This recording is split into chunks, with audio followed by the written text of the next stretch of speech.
নমস্কাৰ JR technical and job information YouTube চেনেলৰ অন্য এটা নতুন ভিডিঅ'লৈ আপোনালোক সকলোকে পুনৰবাৰ স্বাগতম জনাইছোঁ। তো ফ্ৰেণ্ডছ, আজি আকৌ আপোনালোকৰ মাজলৈ এটা জব ইনফৰমেশ্যন ভিডিঅ' লৈ আহিছোঁ। আজিৰ ভিডিঅ'টোত আপোনালোকক আছাম ৰাইফলৰ ফালৰ পৰা নতুনকৈ ট্ৰেডমেন আৰু টেকনিকেলৰ কাৰণে নতুনকৈ আৰু ভেকেঞ্চি মুকলি কৰা হৈছে। আৰু সেই ভেকেঞ্চিখিনিত আপোনালোকে যদি এপ্লাই কৰিব বিচাৰে, সেই ভেকেঞ্চিখিনিৰ আপোনালোকৰ যোগ্যতা কিমান বিচাৰিছে, আপোনালোকৰ বয়সটো কিমানৰ পৰা কিমান হ'লে আপোনালোকে এই ভেকেঞ্চিখিনিত এপ্লাই কৰিব পাৰিব, লগতে আপোনালোকৰ সিলেকশ্যন প্ৰচেছটো কেনেকুৱা ধৰণৰ অনুষ্ঠিত কৰা হ'ব, ফিজিকেল টেষ্টটো যিটো ফিজিকেল টেষ্ট থাকিব তাত আপোনালোকৰ হাইটটো চেষ্টটো কিমান লাগিব, ৰানিং আপোনালোকে কিমান কৰিব লাগিব, সকলোবিলাক তথ্য এই ভিডিঅ'টোত আপোনালোকে শেষলৈ চালে জানিব পাৰিব। গতিকে আপোনালোকে যদি আমাৰ চেনেলত নতুনকৈ ভিজিট কৰিছে তো আপোনালোকে চেনেলটো ছাবস্ক্ৰাইব কৰি বেল আইকনটো প্ৰেছ কৰি ৰাখিব।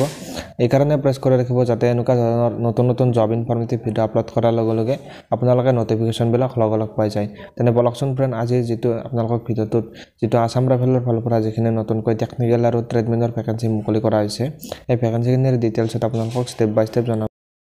আছাম ৰাইফলৰ ফালৰ পৰা নতুনকৈ টেকনিকেল আৰু ট্ৰেডমেনৰ কাৰণে 215টা ভেকেঞ্চি মুকলি কৰা হৈছে। আৰু এই ভেকেঞ্চি যিখন অফিচিয়েল নটিফিকেশ্যন সেইখন আহিছে office of the directorate general Assam rifle শ্বিলঙৰ পৰা এই নটিফিকেশ্যনখন আহিছে। ইয়াত আপোনালোকৰ 215টা নতুনকৈ যিখিনি ভেকেঞ্চি মুকলি কৰা হৈছে, সেই ভেকেঞ্চিখিনিৰ সকলোবিলাক তথ্য এই নটিফিকেশ্যনখনত উল্লেখ কৰিছে। আপোনালোকে যিখন স্ক্ৰীণত চাই আছে, এই স্ক্ৰীণত আপোনালোকৰ যিখন সেইখন হৈছে আছাম ৰাইফলৰ ফালৰ পৰা অহা টেকনিকেল আৰু ট্ৰেডমেনৰ ভেকেঞ্চিৰ অফিচিয়েল নটিফিকেশ্যন হয়। ইয়াত আপোনালোকৰ যিটো এপ্লাই লাষ্ট ডেট আপোনালোকৰ দিছে 22 ফেব্ৰুৱাৰী, অৰ্থাৎ যোৱাকালিৰ পৰা এই ভেকেঞ্চিখিনিত এপ্লাই ষ্টাৰ্ট হৈ গৈছে। তো আপোনালোকে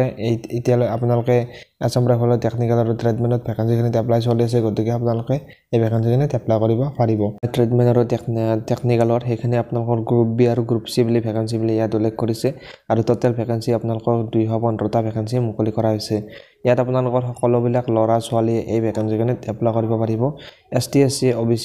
MOBC UR সকলোবিলাক কেণ্ডিডেটে এই ভেকেঞ্চিখিনিত এপ্লাই কৰিব পাৰিব। ইয়াত আপোনালোকৰ এই ভেকেঞ্চিখিনিত এপ্লাই কৰিবলৈ হ'লে আপোনালোকে যিটো অনলাইন মাধ্যমেৰে আপোনালোকে এই ভেকেঞ্চিখিনিত এপ্লাই কৰিব লাগিব। অনলাইনত থ্ৰুদি আপোনালোকে এই ভেকেঞ্চিখিনিত এপ্লাই কৰিব লাগিব, ইয়াত উল্লেখ কৰিছে। তো আপোনালোকৰ যিটো এপ্লিকেশ্যন ফিজ, আপোনালোকে যেতিয়া এপ্লাই কৰিব এই ভেকেঞ্চিখিনিত তো আপোনালোকে এপ্লিকেশ্যন ফিজো দিব লাগিব। এপ্লিকেশ্যন ফিজবিলাক ইয়াত এনেধৰণৰ দিয়া হৈছে। যিখিনি গ্ৰুপ বি ভেকেঞ্চি আছে, গ্ৰুপ বি ভেকেঞ্চিখিনিত অৰ্থাৎ যিখিনি টেকনিকেলৰ ভেকেঞ্চি আছে, সেইখিনি ভেকেঞ্চিত আপোনালোকে এপ্লাই কৰিবৰ কাৰণে 200 টকা এপ্লিকেশ্যন ফিজ দিব লাগিব। যিসকল জেনেৰেল OBC কেণ্ডিডেট আছে তেওঁলোকে এপ্লিকেশ্যন ফিজ দিব লাগিব 200 টকা। আৰু বাকী যিবিলাক ST SC কেণ্ডিডেট আছে, যিবিলাক ইউডাব্লিউএছ অৰ্থাৎ আপোনালোকৰ যিখিনি আপোনালোকৰ ফিমেল কেণ্ডিডেট আছে, তেওঁলোকে কোনো ধৰণৰ ইয়াত আপোনালোকৰ এপ্লিকেশ্যন ফিজ দিব নালাগে। এক্স ছাৰ্ভিচমেন কেণ্ডিডেটসকলেও কোনো ধৰণৰ এপ্লিকেশ্যন ফিজ দিব নালাগে। আৰু যিখিনি গ্ৰুপ চি ভেকেঞ্চি আছে ট্ৰেডমেনৰ কাৰণে, তাত আপোনালোকৰ 100 ৰুপিজ এপ্লিকেশ্যন ফিজ দিব লাগিব, অৰ্থাৎ 100 টকা। যিখিনি জেনেৰেল OBC কেণ্ডিডেট আছে তেওঁলোকে 100 টকা এপ্লিকেশ্যন ফিজ দিব লাগিব। আৰু যিখিনি female candidate ST SC candidate আছে, এক্স ছাৰ্ভিচমেন কেণ্ডিডেট আছে, তেওঁলোকে বিনামূলীয়াকৈ এই ভেকেঞ্চিখিনিত আবেদন কৰিব পাৰিব। এই ভেকেঞ্চিখিনিত এপ্লাই কৰিবৰ কাৰণে আপোনালোকৰ এডুকেশ্যন কোৱালিফিকেশ্যন আৰু যিটো বয়স বিচাৰিছে, পোষ্ট ৱাইজ আপোনালোকৰ এডুকেশ্যন কোৱালিফিকেশ্যন আৰু বয়সবিলাক বেলেগ বেলেগ বিচৰা হৈছে। ইয়াত প্ৰথমতে যিটো পোষ্ট আছে ট্ৰেড আপোনালোকৰ ৰিলিজিয়াছ টিচাৰৰ কাৰণে, আপোনালোকৰ এই পোষ্টটোত কেৱল ল'ৰা কেণ্ডিডেটে অৰ্থাৎ মেল কেণ্ডিডেটে এপ্লাই কৰিব পাৰিব। ইয়াত আপোনালোকৰ এডুকেশ্যন কোৱালিফিকেশ্যনটো বিচাৰিছে আপোনালোকে যিকোনো ষ্ট্ৰীমৰ পৰা আপোনালোকে গ্ৰেজুৱেট কৰা হ'ব লাগিব। আপোনালোকৰ যিটো সংস্কৃত বা আপোনালোকৰ ভূষাণ আৰু বা আপোনালোকৰ হিন্দীত আপোনালোকৰ থাকিব লাগিব। আৰু বয়সটো বিচাৰিছে 18 বছৰৰ পৰা আপোনালোকে 30 বছৰলৈ এপ্লাই কৰিব পাৰিব। আৰু ইয়াত যিটো বয়সবিলাক দিয়া আছে, এইটো কেৱল জেনেৰেল আৰু OBC কেণ্ডিডেটসকলৰ জেনেৰেল কেণ্ডিডেটসকলৰ কাৰণে। আৰু বাকী যিবিলাক আপোনালোকৰ বয়সৰ ৰিলেক্সেশ্যন পাব, সেইটো আপোনালোকক পিছলৈকে জনাই আছোঁ ক'ত আপোনালোকে কিমান ৰিলেক্সেশ্যন পাব। তাৰপিছত যিটো 2 নম্বৰ পোষ্ট আছে, সেইটোত আপোনালোকৰ ট্ৰেড ৰেডিঅ' মেকানিকৰ কাৰণে এই পোষ্টটোতো কেৱল মেল কেণ্ডিডেটে এপ্লাই কৰিব পাৰিব। ইয়াত আপোনালোকৰ যিটো কোৱালিফিকেশ্যন বিচৰা হৈছে, সেইটো আপোনালোকৰ বিচাৰিছে আপোনালোকে 10 পাছ কৰিব পাৰিব লাগিব। যিকোনো বৰ্ডৰ পৰা আপোনালোকে 10 পাছ কৰিলে এপ্লাই কৰিব পাৰিব। কিন্তু আপোনালোকৰ ডিপ্ল'মা থাকিব লাগিব ৰেডিঅ' আৰু টেলিভিছন টেকন'লজি বা ইলেক্ট্ৰনিক্স বা আপোনালোকৰ টেলিকমিউনিকেশ্যন বা কম্পিউটাৰ বা আপোনালোকৰ ইলেক্ট্ৰিকেল বা মেকানিকেল ইঞ্জিনিয়াৰিং বা ডমেষ্টিক আপোনালোকৰ applications from any institute recognised by the central government বা আপোনালোকৰ ষ্টেট গভাৰ্ণমেণ্টৰ আপোনালোকৰ ডিপ্ল'মা থাকিব লাগিব। যদিও বা আপোনালোকৰ এটা কোৱালিফিকেশ্যন বিচাৰিছে যে আপোনালোকে 12 ষ্টেণ্ডাৰ্ড অৰ্থাৎ হাই ছেকেণ্ডাৰী পাছ কৰিব লাগিব লগতে বা আপোনালোকৰ ইণ্টাৰমিডিয়েট কোৱালিফিকেশ্যন ইকুইভেলেণ্ট আপোনালোকৰ থাকিব লাগিব এগ্ৰি গেট মাৰ্ক আপোনালোকৰ 50% আপোনালোকৰ মাৰ্ক থাকিব লাগিব ফিজিক্স কেমিষ্ট্ৰি মেথামেটিক্স পৰা আপোনালোকৰ 50% মাৰ্ক থাকিব লাগিব আৰু বয়সটো বিচাৰিছে এই পোষ্টৰ কাৰণে আপোনালোকৰ 18 বছৰৰ পৰা আপোনালোকে 25 বছৰলৈ এপ্লাই কৰিব পাৰিব আৰু যেটো 3 নম্বৰ পোষ্ট আছে এটো আপোনালোকৰ ট্ৰেড লিনেমেন্ট ফিল্ড আপোনালোকৰ এটো পোষ্টটো কেৱল লৰা সৰি মেল ক্যান্ডিডেটে এপ্লাই কৰিব পাৰিব এৰ আপোনালোকৰ যেটো এডুকেশ্যন কোৱালিফিকেশ্যন বিচাৰিছে আপোনালোকে যিকোনো বৰ্ডৰ পৰা আপোনালোকে 10 পাস কৰিলে অৰ্থাৎ মেট্ৰিক পাস কৰিলে এপ্লাই কৰিব পাৰিব কিন্তু আপোনালোকৰ আইটিআৰ যিখন সাৰ্টিফিকেট আছে ইলেক্ট্ৰিচিয়ানৰ আপোনালোকৰ থাকিব লাগিব তো আপোনালোকে এই পোষ্টত এপ্লাই কৰিব পাৰিব আৰু বয়সটো বিচাৰিছে এই পোষ্টৰ কাৰণে 18 বছৰৰ পৰা 23 বছৰলৈ আপোনালোকে এই পোষ্টত এপ্লাই কৰিব পাৰিব নেক্সট যেটো পোষ্ট আছে ট্ৰেড ইঞ্জিনিয়াৰ ইকুইপমেন্ট মেকানিক এই পোষ্টটো কেৱল মেল ক্যান্ডিডেটে এপ্লাই কৰিব পাৰিব আৰু ইয়াত আপোনালোকৰ এডুকেশ্যন কোৱালিফিকেশ্যন বিচাৰিছে সিম্পল 10 পাস কৰিলে আপোনালোকে এপ্লাই কৰিব পাৰিব লাগিব কিন্তু আপোনালোকৰ আইটিআই সাৰ্টিফিকেট থাকিব লাগিব ইঞ্জিনিয়াৰ ইকুইপমেন্ট মেকানিক ট্ৰেডৰ পৰা আপোনালোকৰ যিখন আইটিআই সাৰ্টিফিকেট আছে সেইখন আপোনালোকৰ থাকিব লাগিব বয়সটো বিচাৰিছে 18 বছৰৰ পৰা 23 বছৰলৈ আপোনালোকে এই পোষ্টত এপ্লাই কৰিব পাৰিব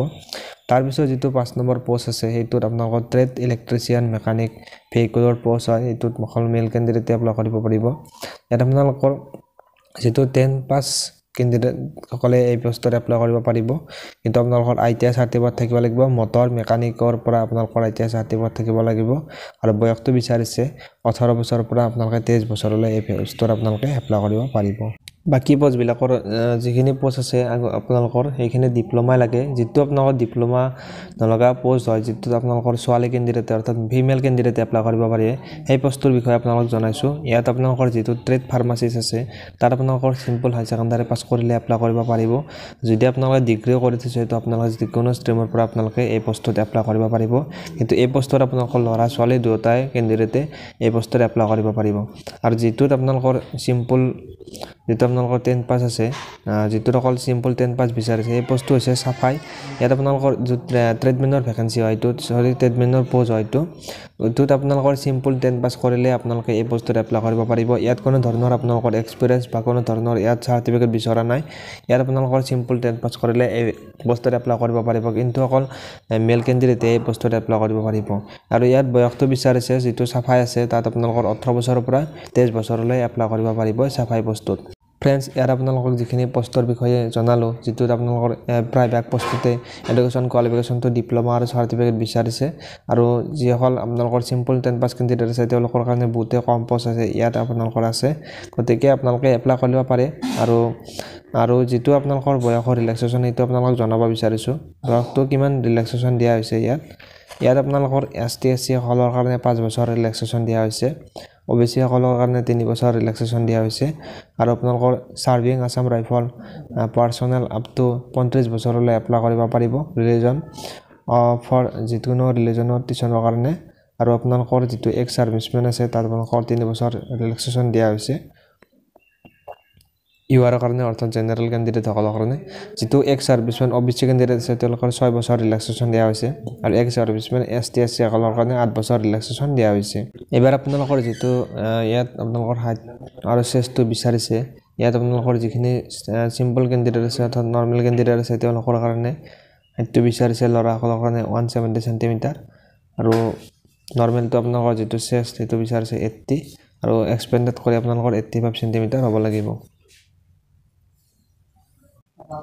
ইয়াৰ পিছত যিখিনি আপোনালোকৰ হিল এৰিয়া ক্যান্ডিডেট আছে তাৰ পিছত আপোনালোকৰ যিখিনি নৰ্থ ইষ্টৰ ক্যান্ডিডেট আছে লাডাখৰ কাশ্মীৰৰ ক্যান্ডিডেট আছে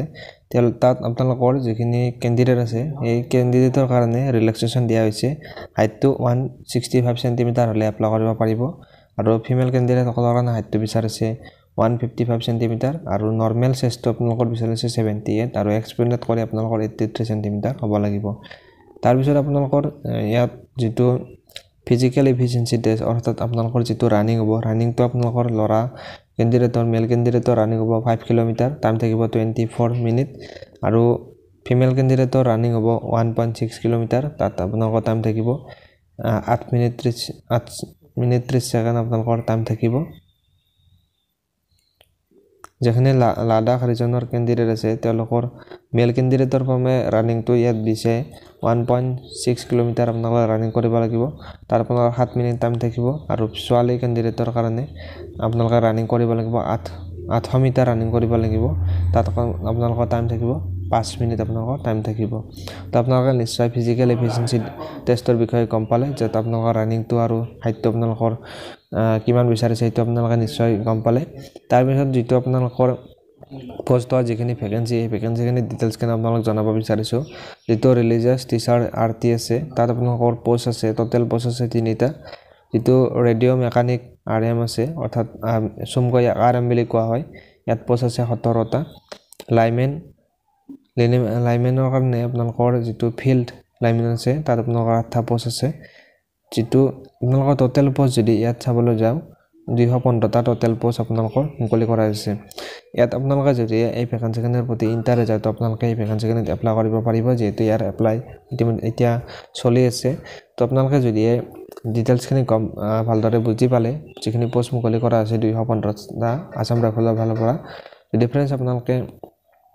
ভালদৰে গতেখিনি ডিটেইলছ আপোনালোকে ভালদৰে এবাৰ চেক কৰি নিজে চেক কৰি চাব বিচাৰে গতিকে আপোনালোকে